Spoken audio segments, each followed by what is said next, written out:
मराठवाड्यामध्ये अतिवृष्टी झालेली आहे, त्याचबरोबर मराठवाड्यातून येणारा पालेभाज्या असतील, त्याचबाबत फळेभाज्या असतील, याचे भाव जे आहेत ते आता दुप्पट झालेले आपल्याला पाहायला मिळतात। मागच्या हप्त्यामध्ये हे भाज्यांचे भाव जे आहेत ते 60 ते 70 रुपये किलो होते, आज तेच भाव 100 ते 120 रुपये किलो पर्यंत गेलेले आपल्याला पाहायला मिळतात। आपल्याबरोबर या ठिकाणचे व्यापारी आहेत।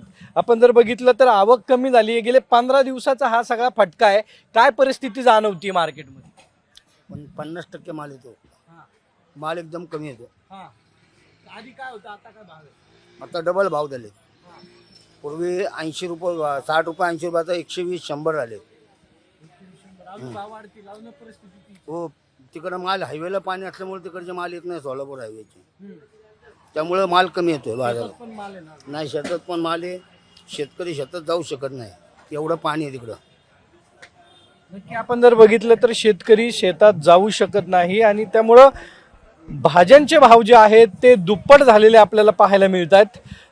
आपल्याबरोबर पुणेकर आहेत, आपण त्यांच्यावर बातचीत करणार आहोत। काका, भाज्यांचे भाव हे दुप्पट झालेत, आता बघितलं तर परिस्थिती सगळीकडं पाऊस आहे, शेतामध्ये माल कमी येतोय, काय परिस्थिती जाणवते? परिस्थिती आता होणारच ना, पावसामुळे तर होणारच, का नाही होणार? घ्यावं तर लागणारच। भाव कमी होतात तेव्हा आपण शेतकऱ्यांना काय देतो का? आता भाव जास्त मिळतो कशाला रडायचं? किती झाले काका? नक्की आपण जर बघितलं तर आपल्या बरोबर गृहिणी मावशी, भाज्यांचे भाव वाढत चालले, किती झालेत? आधी किती होते, आता किती आहे? परवडतं का? परवडतंय का?